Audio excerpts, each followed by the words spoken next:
Hello, Philippines. Welcome to our special series, Science as Politics. My name's Cody Jones. I'll be your host, and we'll be discussing, as we have, the relationship of science to politics.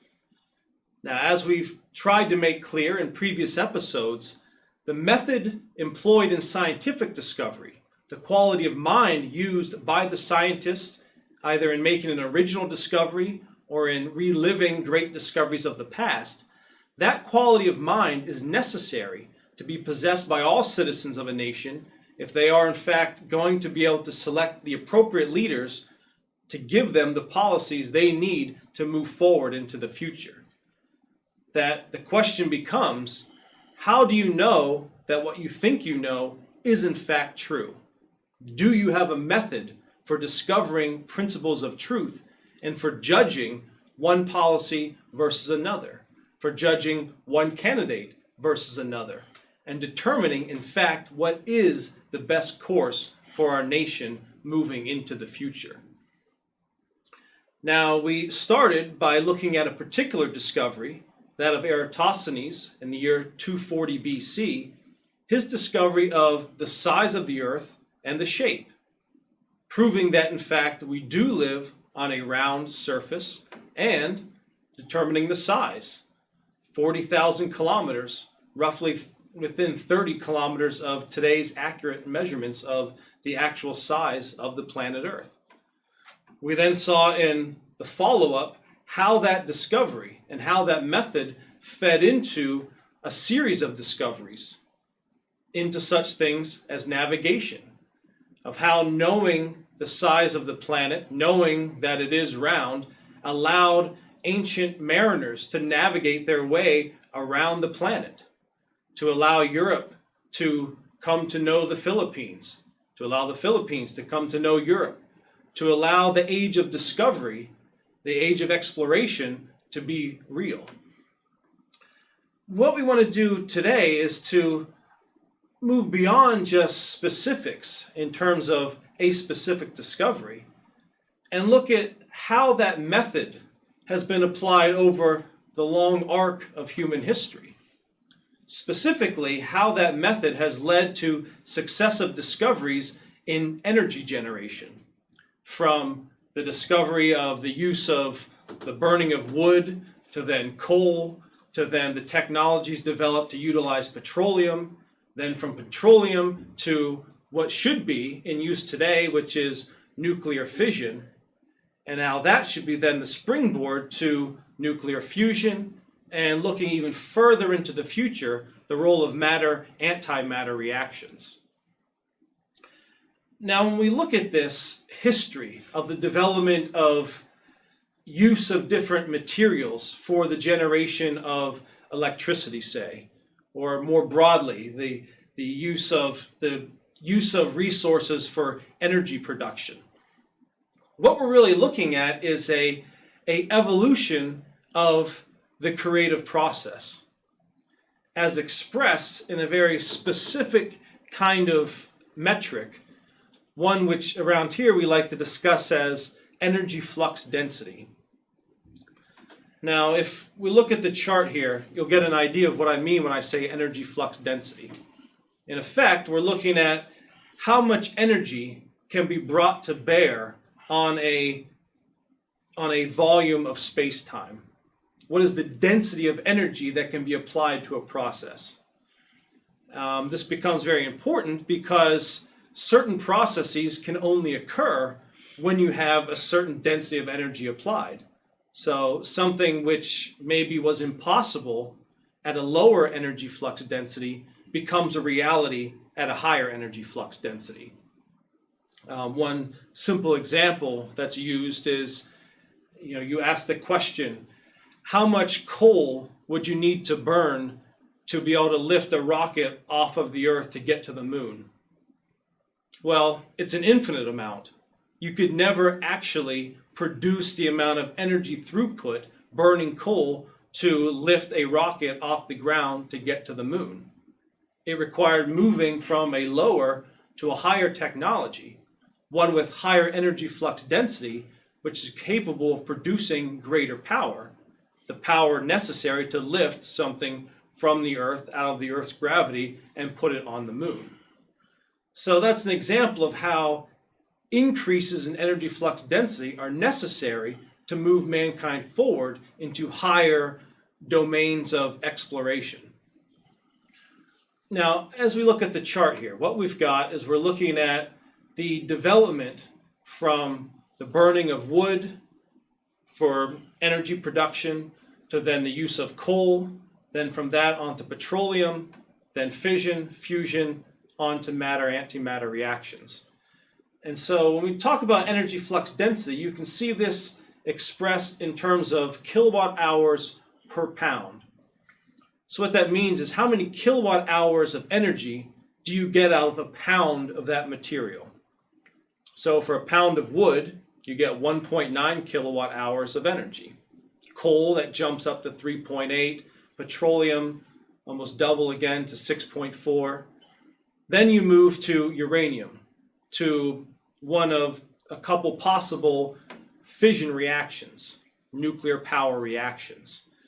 And you see you jump from 6.4 up to 18,900. So for 1 pound of uranium used in a nuclear chain reaction, controlled nuclear chain reaction, you can produce 18,900 kilowatt hours of energy. That's a lot of energy in a very dense, compacted into a very dense amount of material. So you compare that, 1 pound of wood to 1 pound of uranium, you get 1.9 kilowatt hours out of wood, 18,900 out of the uranium. That gives you an idea of what we mean by energy flux density. What's the density of the energy that is contained in a given quantity of material, or what is the amount of energy that can be expressed through a volume of space-time, for any particular type of technology and fuel source. Now, if you look at this chart, you'll see that the intervals between successive discoveries are getting shorter, because the process of discovery, in order for it to continue, has to actually be on what we call an exponential growth curve, that the rate of change has to be constantly increasing. This is because you have to constantly be increasing the number of people that you can support at ever higher standards of living, because it's out of a supporting of more people at higher standards of living, consequently higher levels of education, that you produce a greater number of new discoveries, of new scientists, of greater capability within your population. And it's only by having that kind of a growth process that humanity is able and will be able to continue to exist and thrive. Now, at each step, it required new discoveries, and consequently new technologies built from those discoveries. So you move from simple wood, basically you required an axe and a match or whatever type of spark to get that burning. Then 400,000 years before we actually really start to develop the use of coal. Well, to do that really effectively and on a nationwide basis, that required mining capabilities, new technologies in pumping water out of mines and extracting coal and going deeper. So you needed new classes of technologies to extract the coal to then create this higher potential for growth. That then had to be superseded by petroleum. Now you're not just getting it out of the ground. Once you get it out of the ground, you have to refine it. You have to have new technologies of refining the oil that you extract. You have to have a greater understanding of chemical processes. So it required a whole new class of scientists, of engineers, and of technologies. But that can only take us so far. For the next step in mankind's growth or evolution, we've got to go to fission. We've got to go to nuclear. Now, nuclear as a process, as a principle, was discovered over 100 years ago at the turn of the last century, whenever the discovery of radiation occurred. It was then a real codification of the power of that was realized with Einstein's equation E equals mc squared, which says that the amount of energy that you can get out of a process is equal to that material moving at the speed of light. Now, this becomes integral to the fission process, because in effect what you're doing is that you're taking some sort of material like uranium and you're splitting it. You're taking the atom and you're breaking it apart through a kind of chain reaction process. Now, what was found was that the mass of the uranium before the splitting process and the mass of the products afterwards were not equal. There was less mass after the process. What was lost as mass is what's gained as energy.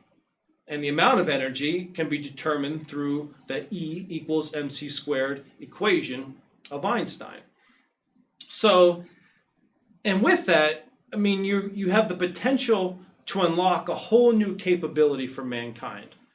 If you just think about the density, the amount of energy that can be produced in a very small area with a very small amount of material, and the kinds of temperatures that can be produced with fission, and the uses of those high temperatures and densities of energy, you have the potential to unlock a whole new capability for mankind, to give every human being on this planet access to virtual infinite amounts of energy with higher standards of living and a constant increase in the growth potential of mankind as a whole. That's something that should have been put into practice on a global scale at least 50 years ago, if not even further back. But yet, as many of you know, we're still here today, very, very dependent on petroleum, on oil, on natural gas. There's a lot of talk about going to solar and wind, which I'll tell you has an even lower energy flux density than petroleum, perhaps even coal. So, though the claim is better for the environment, in fact, it's an evolutionary step backwards in terms of human evolution, technological evolution. And in fact, it's really going to lead to probably a collapse of human society as a whole were we to adopt a full, quote unquote, green global energy policy. So it's imperative that, in fact, we get back to the realization of the potential for nuclear power and use that as a stepping stone to then an even higher energy flux density capability, that of fusion, which, as you see, is another whole order of magnitude more in terms of the power you get from the same amount of material. So with fusion, now we're talking about not splitting, we're talking about combining light elements. So you don't even have the waste, which is, it is a problem. We have to deal with it, but it can be contained, and there are methods for actually eliminating the waste even from nuclear through a process, a nuclear plasma processing technique. But with fusion, it's a whole new capability. From there, we springboard into matter-antimatter, where you're actually taking matter and its mirror image, where as in matter, you've got a positive nucleus with so-called negative electrons. With antimatter, you've got a negative nucleus, positive electrons, positrons. You bring those two together, and the total mass is converted 100% into energy. So you get a full 100% realization of the conversion of mass to energy. That opens up infinite possibilities, not only for supporting life here on this planet, but for opening up space exploration, taking us to the stars, and what have you. So it could be a whole new era for mankind as a spacefaring species. But to get there, we first have to develop and realize the potential of nuclear power. It's there, the technology's there, it's safe, it's clean, everything that people talk about, the virtues of green, you have with nuclear, plus you have an infinite greater capability because of the energy flux density of nuclear power. It's merely politics and scare tactics that have kept us from fully realizing that potential and exploiting that capability. Now, to specifically discuss the role of nuclear power for the Philippines, we've got KDP Chairman Butch Valdez, who's going to come on. We're going to link up with him, and he's going to discuss the role of nuclear power in the Philippines, where it stands now, and where we need to go. So when we return from our break, we'll bring Butch Valdez on, and he'll let you know what's really real with nuclear power. Katipunan ng Demokratikong Pilipino. Tatlong pangunahing issue. Dayaan sa eleksyon dahil sa Smartmatic. Dengvaxia, genocidal scam.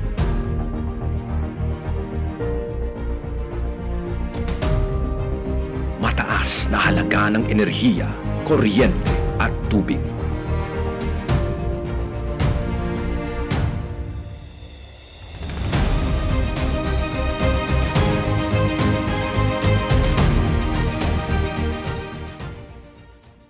Welcome back to Science as Politics. As mentioned before the break, we have KDP Chairman Butch Valdez to discuss the role of nuclear power in the Philippines today. So without further ado, let's hear from Butch Valdez. Good evening to all that are now tuned in to our Katipunan channel. And let me first thank our host in this whole series, my good friend, Mr. Creighton, Cody Jones, who almost by accident drops by the Philippines and we bump into each other, and somehow knowing his expertise and familiarity with many things that we've been working on over the years together in the movement, in the LaRouche movement, I thought that it might be good. As a matter of fact, very good for many of us Filipinos to be exposed to some of these things that are necessary. The program that has been entitled was it Politics and Science, or Science and Politics? But whatever it is, there is a connection, and as I'm sure Cody has been presenting to everybody in this whole series, and I advise everybody to follow the series. This is getting to be more and more clear to all, and to see the importance of our getting more aware of these discoveries of truths. The sad part about people claiming to be educated, they don't realize sometimes that they are miseducated. But the important thing is, how do we discover truth? Because this the process of discovering truth is the real type of education. And this is what we hope to be able to bring to your attention. Now, I was asked by Cody a while back to give a little background on the Bataan nuclear power plant, and where does the Philippines stand when it comes to nuclear energy. I can give you a whole series and whole history, which is kind of sad, but briefly, about 35 years ago, we were just about ready to start our first nuclear power plant. It's a nuclear power plant built by the Westinghouse, and it had to actually run for 2 weeks on a test run, and given the go signal by the regulating agency and of course the IAEA. However, because of politics, somehow there was an upheaval, and there was a change of government, and the new government headed by the Aquinos saw fit that this plant was not going to run because it was built by the previous president, President Marcos. It's sad because what had happened then, and we don't have to go through this by proving it, but many people will experience a 35-year deterioration of the quality of life of the Filipinos, and not just the quality of life, a retardation of our capability to be among the most productive nations in the world. Our economy at that time was being geared to be a productive and a producing economy, but instead, as soon as Aquinos took over and took these economists, who I quite loosely call econoquacks, reversed the type of economy from a producer economy to a service economy, which meant that these people didn't find a need for us to go into energy development, specifically nuclear energy. We had a nuclear power plant, which is in Bataan, which was ready to fire. It says 620 megawatt plant, and soon after there was going to be a sister reactor that was being built beside it, another 620 megawatt plant, which would have made given us about a 1,000 megawatt plant operating by now.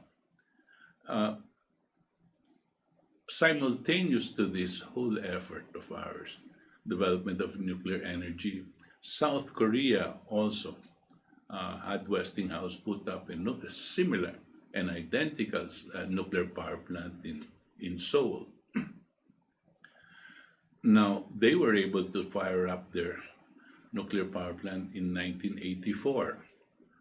We were ready to fire up ours by 1985. But President Marcos said something had happened in the U.S. in a nuclear power plant in the U.S., which claimed that there was a leak, and there was a big ballyhoo and campaign that there might have been a nuclear accident in the United States, in 3 Mile Island, I think. And the whole propaganda reached all around the world, which prompted President Marcos, to tell his energy secretary, do not start it, let's make it even stronger. So it took another year and a half before we were really ready to make it stronger. And indeed, they went through the motions and making sure that it was much stronger than what was originally signed for. But then, when we were ready to open it up, somehow people in the United States, specifically George Shultz and his friends, initiated a revolution in the Philippines, and that stopped the whole plan of getting us into the nuclear energy stage. Mr. Marcos had 3 areas for development of energy.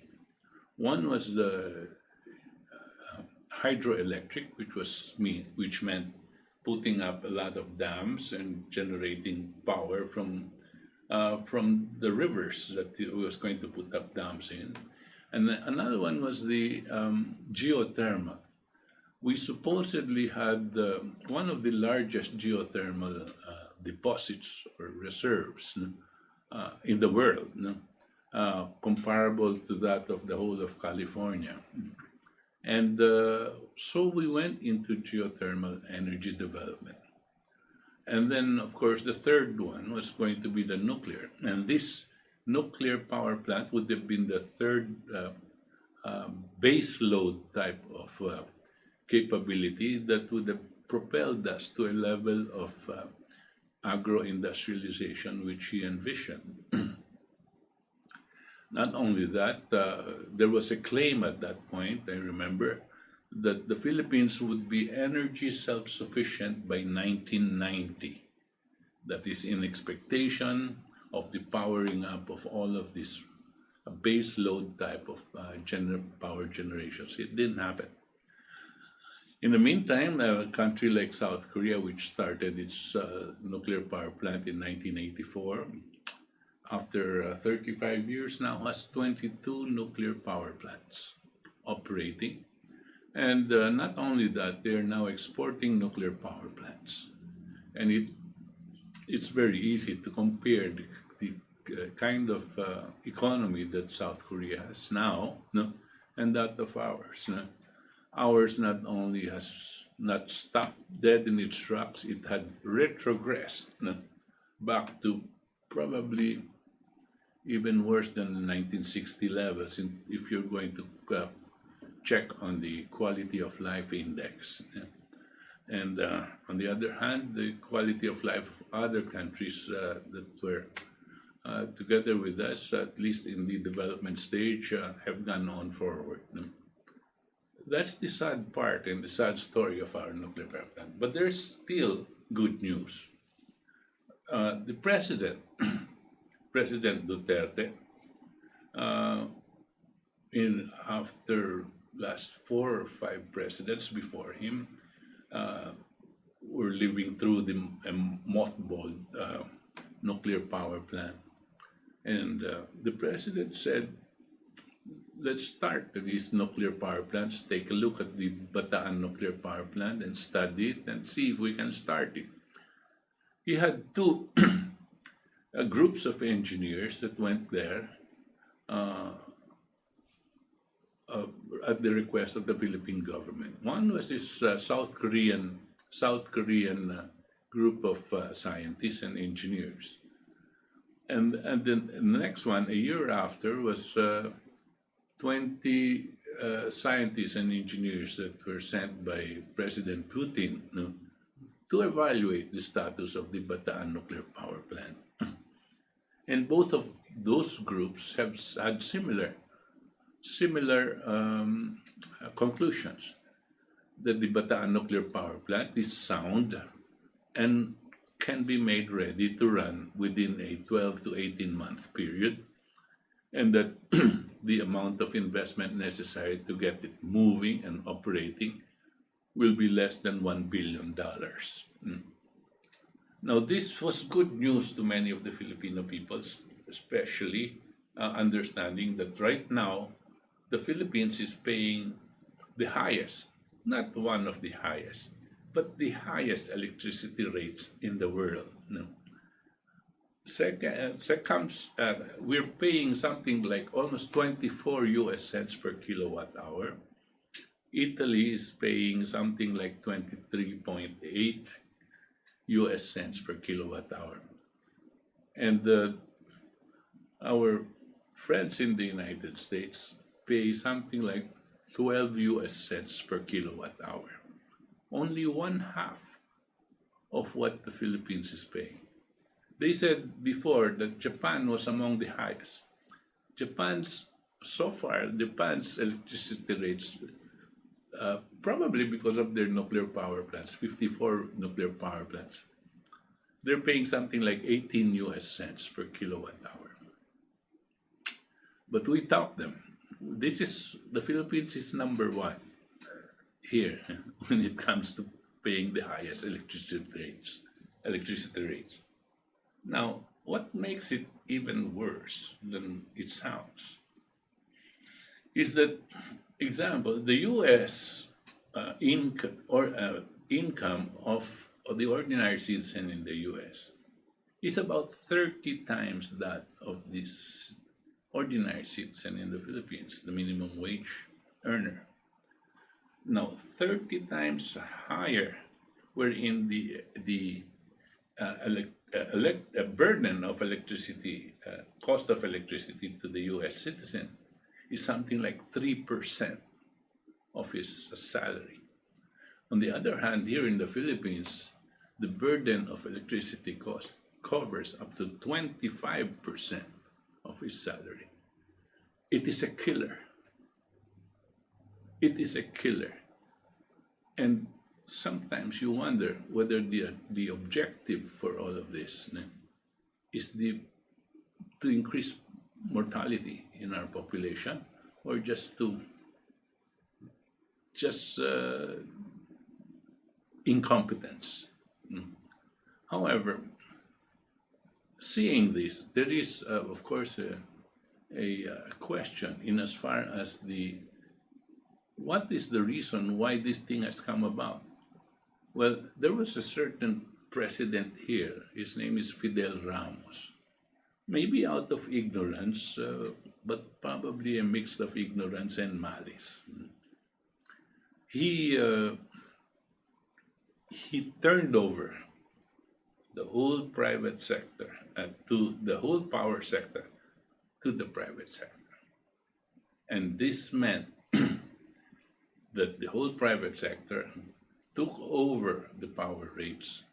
Mind you, when private sector, it means like 7 to 8 big companies, which are now earning something like 3.5 trillion pesos every year at the expense of the Filipino citizenry.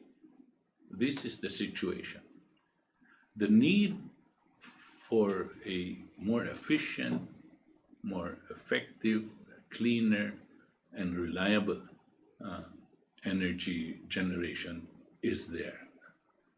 Not only is it there because of the present needs, no, but if we are to look at the future, if we are to look at our needs in the future, if we want to develop the way the president has repeatedly said he wants to go into infrastructure, the real type of infrastructure which we should immediately get into is not roads and bridges. Of course, those things are needed, they'll be useful, but it must be energy and water. And the sooner we can start the Bataan nuclear power plant, the better. Why is this so? We have made a proposal to the president that we can have a nuclear energy development program that will not cost the government a cent, relatively. Why is this so?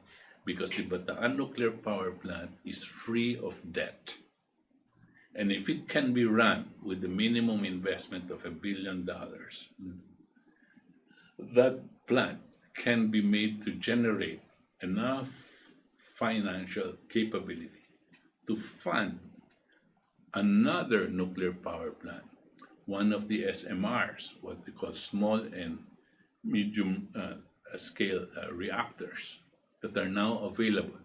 They produce from 200 to 250, 300 megawatts, but they can be constructed within 1.5 to 2 years. Now, if this is debt-free, the Bataan nuclear power plant is debt-free, and the next one can be financed by the Bataan nuclear power plant, then in 2 years you now have 2 nuclear power plants that will finance the next 2 other nuclear power plants. And in a span of 6 years, we may have 10 nuclear power plants operating. But it is sad that some of our cabinet members in energy and in finance and in economics do not think along these lines. But the president thinks along these lines. It has to be explained to him. I hope we can in the near future. Thank you for allowing me to give this short explanation on the status of the Bataan nuclear power plant and our vision for the future. Thank you very much, Butch. You've given us a living example of the counterpoint between the negative relationship of bad politics and its corrupting influence on science, and what could be a potential for real growth into the future. I think we've seen that the failure of the Philippines, like much of the world, to fully embrace nuclear power and to exploit its positive benefits has resulted in a literal physical collapse of the nation and the living standards of its people. But I think we can have optimism in knowing that the potential still does exist. The plant can be reopened. The promise of the future can be realized. But it's a question of, again, the citizens mobilizing, employing that method of scientific understanding and knowledge, and getting this next step in the lawful, necessary evolution of mankind to occur.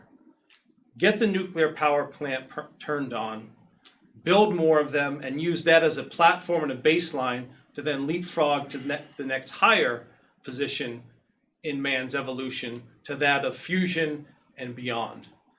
So thank you again for joining us, and we'll see you again in our next episode.